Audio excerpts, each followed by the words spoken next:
Alright guys, welcome back into another PGA DFS video. This week we've got the RSM Classic. And just quickly talking about the RSM Classic before we get into last week's recap, this is kind of going to be the last one that we can attack aggressively, and then for about a month and a half, we'll have some casual, okay contests here and there, but really this is going to be the one that we got to go out and attack because it's the last good one that we have for a while. So that's exactly what I'll be doing, and this one actually sets up pretty well. It's a full tournament field event. It's one where we know the stats, and we got a pretty solid player pool. So overall, this is going to be kind of an exciting week just based on all the data that we have and based on the quality of golfers that we have in this field. But let's do that quick recap of the previous week. So last week did hit on Dustin Johnson as the winner. You know, last week was strange because there's about 5 players that I really wanted to be on last week that I thought were going to win. And normally it's not that simple, but really last week was.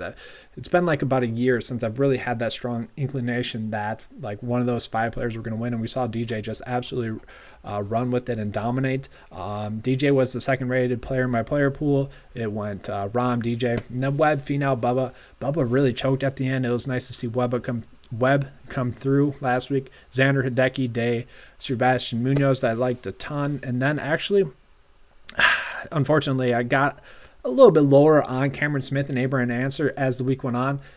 They were in my first build that I had made like a week prior to the Masters. You know, typically DraftKings comes out with the DK pricing a little bit earlier, and so those two, I saw them, and those two were the first two that like really caught my eye. I'm like, man, I got to be on those two because those two are a little bit too cheap for how good of golfers they are. So overall, that was a pretty solid week. Fun Masters. It was interesting to see Bryson struggled, and overall, if the cut had not been even par like it was, I actually had a lineup that would have finished really solid. It was in the top 1%.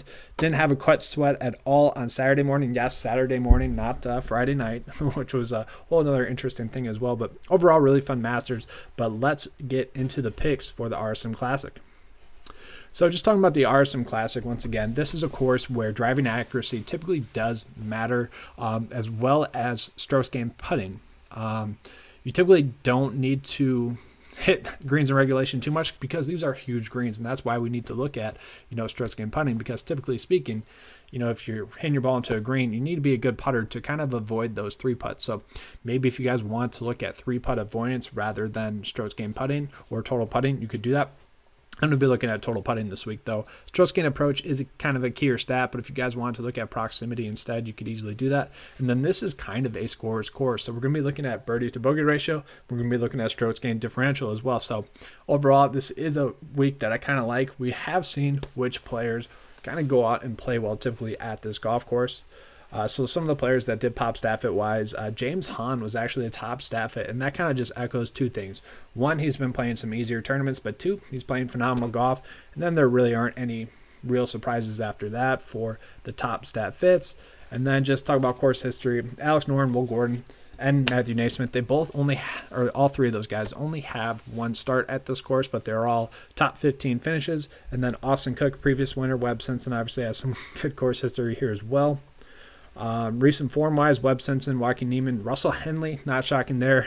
James HAHN, 3 top 10 finishes in his last 4 starts. Mr. Fall Golf is there with Sebastian Munoz. Brian Harmon just been making a ton of cuts. You could throw Zach Johnson in there as well with Sanjay Im. But that's really it, guys. Let's get into the picks for this week. All right, so really, honestly, guys, starting off with Webb Simpson, to me, he's absolutely kind of the top-notch play on the board this week. So if you can go out of your way to pay up for Webb Simpson, I would absolutely do that. Just looking at kind of his key stats, stat fit-wise, and everything else, he is checking all the boxes this week. Yes, he is the highest-priced player, so I'm not really giving you guys anything you didn't already know. But Webb Simpson had a 3rd finish here in 2018, withdrew in 2017. In 2016, he had a 36th place finish.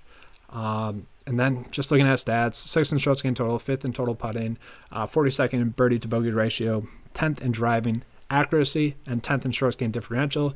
He's grading out as the best player in my model this week, and he's a top 10 stat fit. So yes, I know it's kind of redundant saying that the top player on the board is one of my favorite players, if not my favorite plays, but he is just so much better than the rest of the field, and that's why I really like him this week. Then after that, guys, there really isn't much that I love. HAHN, I think, will set up well at this course. Russell Henley will be a fine play at this course as well. Harris English will be a fine play at this course. The problem with those guys is that Russell Henley coming off 2 straight missed cuts at this course.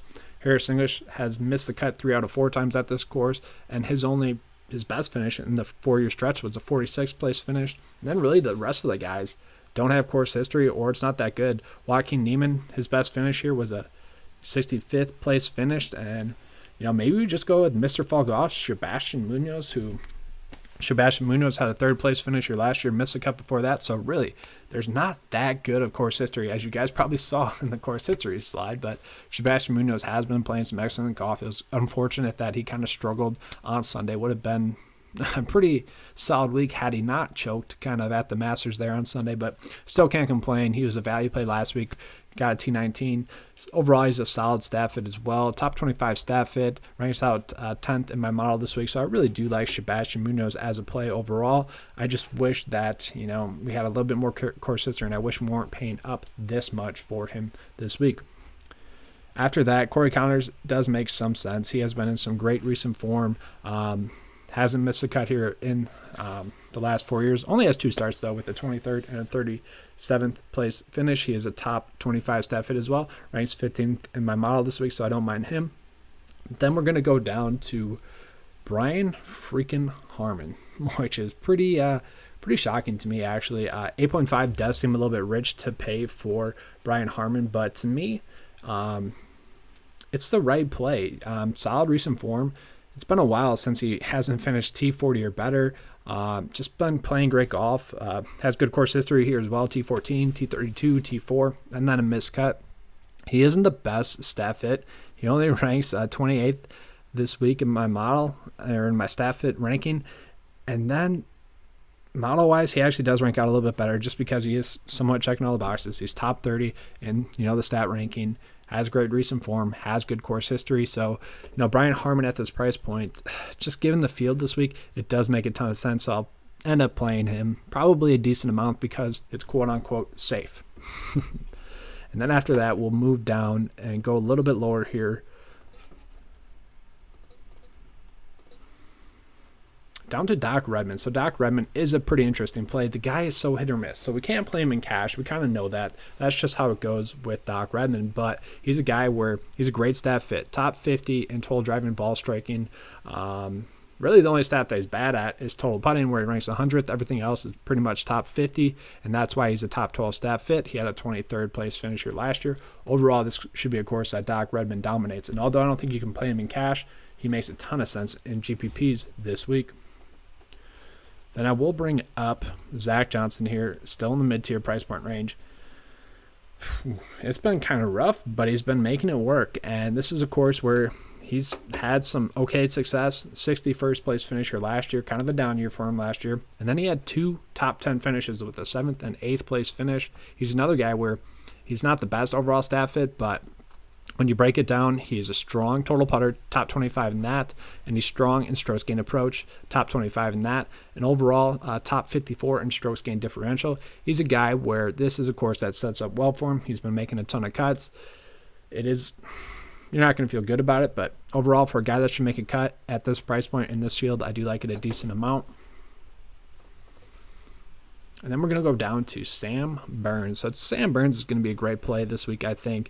Top 5 in total driving ball striking and strokes gain approach. If he could get better with his putting, he's going to go out and pretty much dominate this course. I do think a lot of his game does hinder on his putter, though, this week. He only has 1 start here in the last 4 years, which was a T37 finish. He's a top 5 stat fit, top 5 in my model. He's a little bit kind of hit or miss sometimes as well, but I like him a ton this week. Great GPP play for you. Then going down to Denny McCarthy. So Denny McCarthy, it's going to be tough for me to avoid Denny McCarthy this week. Don't really get the price point here for him. Recent form, T38, T4, 57th, and T6. So, 2 top 10 finishes in his last 4 starts. Course history is okay, T8, T46, and missed cut. He's a top 10 stat fit, though. You look at players that do well at this course, and it just makes you think of Denny McCarthy, where every stat that we're looking at, every single one is a top 50 or better. He is second in total putting, which sets him up really well this week. 46 in strokes gained total, and then everything else is just pretty spectacular. So for me, with Denny McCarthy at this price point, I just really don't think I can pass up on him this week. And then we're going to move down. Not that much that I love after Denny McCarthy, but I will say Stewart Cink was popping for me a little bit, which kind of makes me nervous because Stewart Cink has kind of let me down last week where he just was bad at the Houston Open. Maybe it was the weather that was getting to him. That does make sense. So in a week where right now we're not worrying about the weather too much, he does make sense. He's the top 10 staff fit. He has made 3 out of the last 4 cuts here at this course with a 43rd finish, a miscut 25th place finish, and a 10th place finish. I mean, guys, he's top 20 in total driving, ball striking, strokes gain approach, and strokes gain differential. He's a guy where I just think he's going to be a strong play this week. Once again, though, he's only a GPP play because he is coming off that miscut. Tough to trust him in cash. I like to typically look for a guy that's made 3 straight cuts in a row for me to be able to trust them in cash.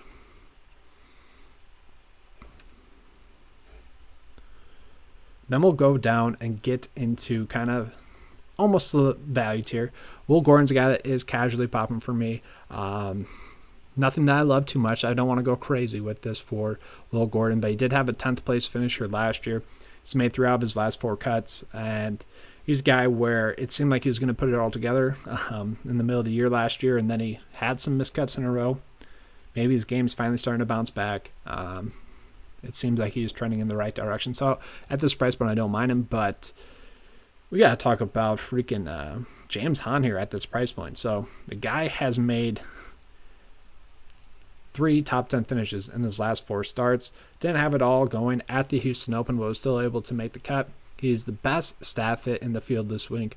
Everything is top 17 or better except for strokes gained total and total putting. So if he does struggle with the putter, that will worry you somewhat, but everything else in his game should carry him to at least make the cut. And at this price point, 6.9 for a guy that should at least make the cut but does have top 10 upside, that is absolutely phenomenal for me. And I just don't really get why DraftKings decided to price him this low. It's kind of like they're trying to trap us into James HAHN this week, because 6.9, I don't exactly want to play him in cash because of that missed cut last year, but just might end up having to do it because 6.9 for a guy that's the best at fit and in solid recent form, that's just might be too much for me to pass up on. And then just getting into some other value plays this week. You could go back to the well with Adam Schenk. He finally missed the cut there at the Houston Open, but once again, tough weather conditions. I'm not sure how much you want to factor that in. He has only made 1 cut here with 2 missed cuts here, so that does worry you a little bit. I will say there are some other players down here that are popping a little bit. So David Hearn, he's okay. Once again, Houston Open missed a cut, but did have a T8 at the Bermuda Championship, had a T33 at the Corrales Championship. He's a guy that does have good course history here as well. So yeah, he has a 30th place finish, a 15th place finish, and a 17th place finish. The thing with David Hearn is where if he plays well at a course, he typically plays well there. I mean, that's just how he is. He's a course history guy, so 3 straight top 30 finishes are better here for him. I don't mind that at all. Then a lot of people are trying to play John Hutt at the Houston Open just because of his made cut at the Shriners. He was popping a lot stat fit wise because of that, but that was his only start of the year, so it's really tough to kind of trust that. Then he is still a top 15 stat fit, ranks out top 25 in my model this week. Looking at course history, it is there as well. So his most recent start was 2 years ago. He had a missed cut, but then before that, 37th place finish and 27th place finish. So that is something that we do like for John Hutt at that price point. And then just kind of some others that are a little bit lower down here. Ryan Armour, okay. 4 straight make cuts are at this course. You could roll with him if you want to. Nate Lashley did struggle at the Masters, but this was pretty much his same price point for the Masters. And before that, he had made 2 straight cuts. So I think he's kind of getting a little bit of a disservice there for his price point. First time playing the Masters, that's just kind of how it goes for a lot of players. He does have 2 straight make cuts here at this course. He's a top 40 stat fit as well. So, there are some quality plays down there at the value tier range, but overall this is a week where I think fair and balanced is going to be the approach to go with this week. Once again, that 9K range, 10K range is very kind of volatile, I think, this week, although there are some guys there that are going to go off and dominate. Someone like HAHN, where this is a course that does fit up well for his game. Same thing for Harris English, but it is a course where you need to be putting well and you need to be driving accurately. If you're not, you could struggle. So this is a week where I am kind of looking forward to it, and I hope you guys are too. If you guys enjoy this video, please give me a like and subscribe. I do appreciate that. If you guys do want to join 9 to 5 Nation, it is $10 a month. It is slowing down, so I get it if you don't want to, but still $10 for 1 week with the information that we give you guys is still going to be a good value for you. So hope you guys join. If you don't, just give me a like and subscribe. I do appreciate that. And as always, guys, let's keep cashing. Thanks.